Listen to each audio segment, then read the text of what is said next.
TR decided to honor his pledge in 1904 and not run for a third term in the 1908 election.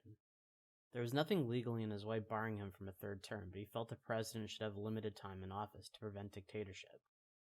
TR was not tired of the presidency and still felt quite honored and happy with his position. He remarked that he would be setting aside the burdens of the country not with relief, but with regret. He left the decision of who would run as the Republican candidate to the party, although he had several hand-picked favorites in mind. After weighing the pros and cons of each candidate, he finally settled on William Howard Taft, his Secretary of War and a veteran cabinet member of the TR, McKinley, and Harrison presidencies. Taft and TR had been friends since the 1890s, and Taft had a history of supporting TR in almost every decision. While TR was severely disliked among the conservatives in Congress, he had high approval within the party and still carried a great deal of respect. At the 1908 RNC, the crowd cheered for another term of TR for almost an hour at the mention of his name. When it was made clear that he would not be running, the delegates nominated Taft on the first ballot. Taft was not a charismatic candidate compared to TR, but he was able to project an image as TR in all but name. The Democrats had now lost 4 straight elections and chose William Jennings Bryan, his third attempt at the presidency, as nominee. The party had suffered a massive defeat in the 1904 election and blamed the loss on a candidate who appeared as too conservative. Bryan was heavily popular among the populist and left-wing members of the party and easily gathered the 2/3 majority necessary to win the primary. Bryan ran his campaign on a progressive populist platform and accused the government of ruling through privilege. He attacked the GOP for their role in the 1907 banking crisis and sought support among the working and poor classes. Taft was able to counter this by adopting some of Bryan's platform and running on progressive policies from the TR era. Taft would win the election with 321 to 162 in the Electoral College and 51.6% of the popular vote. He carried most of the states outside of the Solid South. Both Bryan and Taft outperformed the numbers set by the previous election, with Bryan winning 1.5 million more votes compared to Parker, the 1904 Democratic nominee. Despite the loss, the Democrats had increased their vote share on the national stage and had improved in almost every area of the country. They continued to be a minority party but were showing signs of growth. Bryan would not run for president again, but would be instrumental in securing the nomination for the next Democratic candidate, Woodrow Wilson. TR felt confident that his legacy was secure with Taft in the presidency and left for Africa shortly after the election. He would spend the next year on safari in various African countries, collecting specimens for the Smithsonian and the American Museum of Natural History. He then traveled north into Egypt and then into a tour of Europe where he visited various monarchs and countries including Austria-Hungary, Germany, Great Britain, and Norway.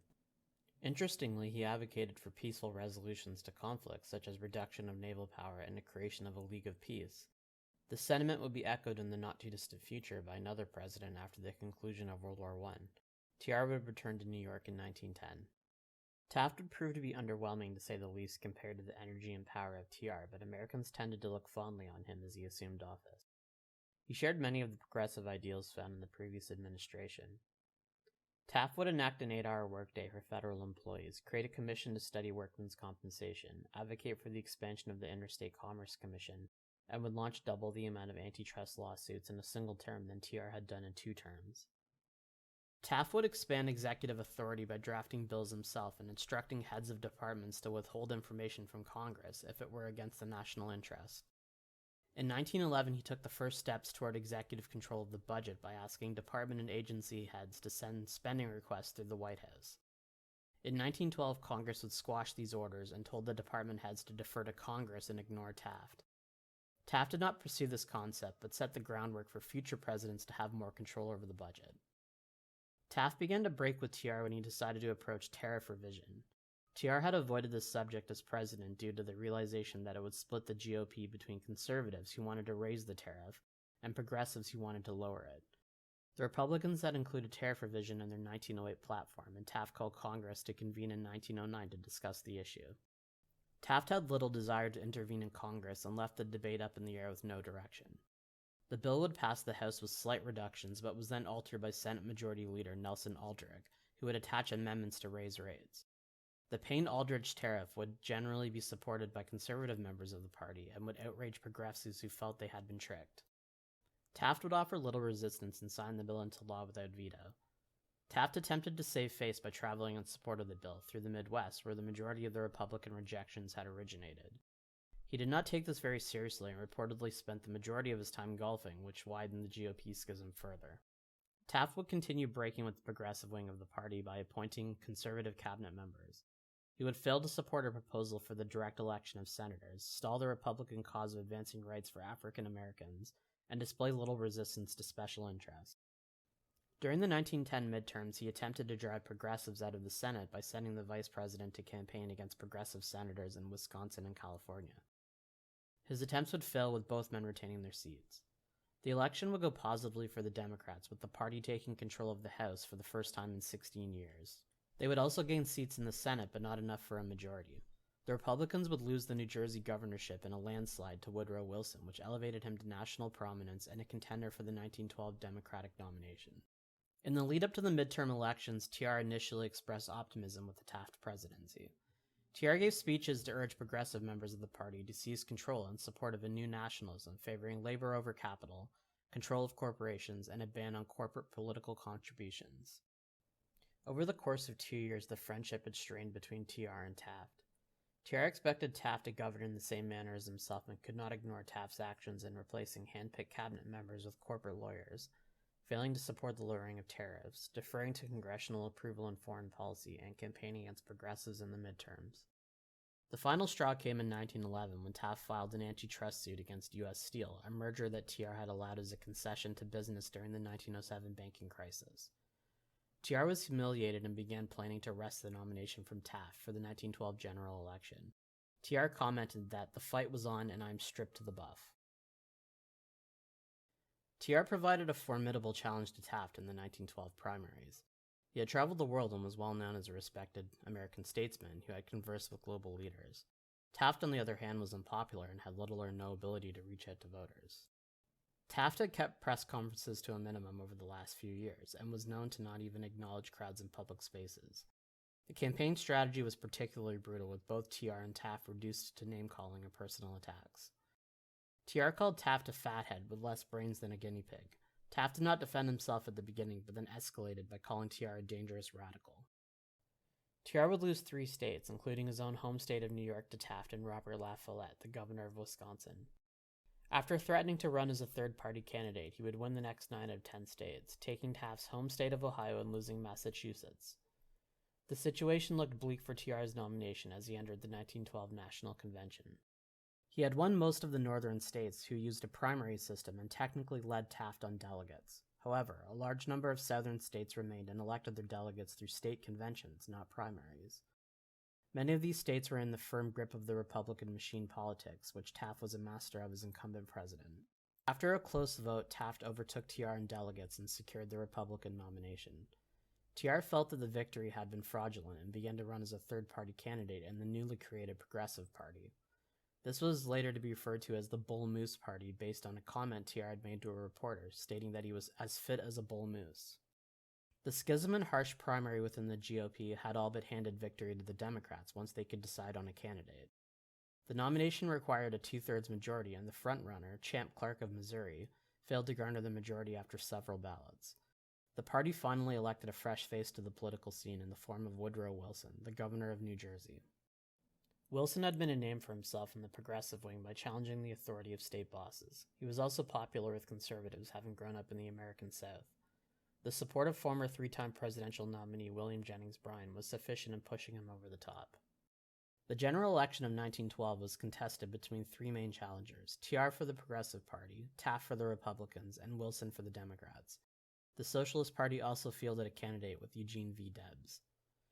TR ran on his new nationalism platform, which promoted an 8-hour workday, social welfare programs, and a central bureaucracy to regulate the economy. Wilson ran on a new freedom platform, which, while containing progressive elements such as tariff reduction, banking reform, and antitrust regulation, it differentiated from the new nationalism by calling for a reduction in government intervention.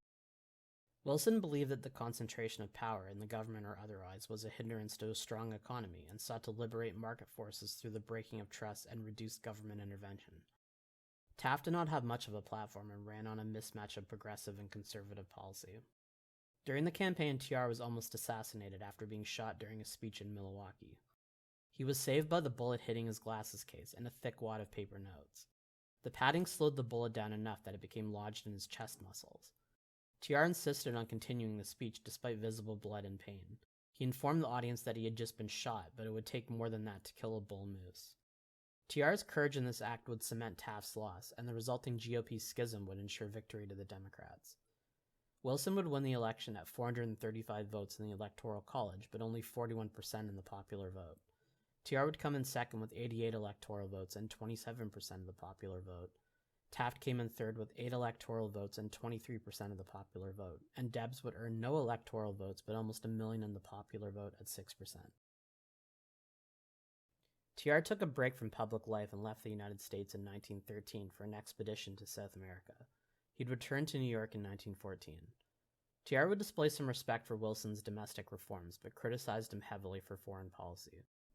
Wilson had expressed regret at how the Panama Canal had been acquired by the United States, which infuriated TR. He would continue to publicly attack Wilson over his policy of neutrality at the outbreak of World War I. TR called for harsher treatment of Germany and abandoned much of his progressive ideas in favor of a single-minded focus on the war.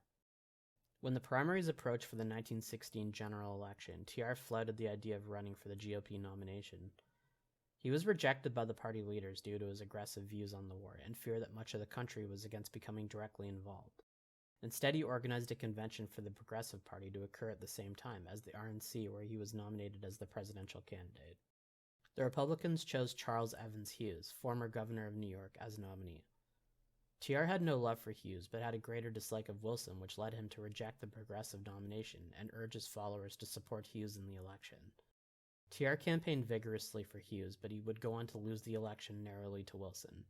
Wilson would win 277 electoral votes to Hughes' 254, and 49.2% of the popular vote.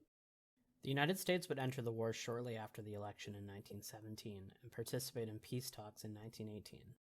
TR criticized Wilson for his handling of the peace talks and the 14 Points Proclamation, which was not complete victory in TR's view. Wilson would attempt to convince Congress to approve of the United States' entry into the League of Nations, but would differ from what TR had advocated for years previous. While the post-war world was being decided, TR's health would deteriorate due to complications of various jungle diseases. He would die in his sleep in early 1919 of a blood clot in his lung at the age of 60 years old. TR was the first president in generations to expand the power and prestige of the presidency. The office that he passed on to Taft was significantly changed compared to what he inherited from McKinley. He had successfully challenged the power structures of Congress and business, setting the pace for future presidents to follow.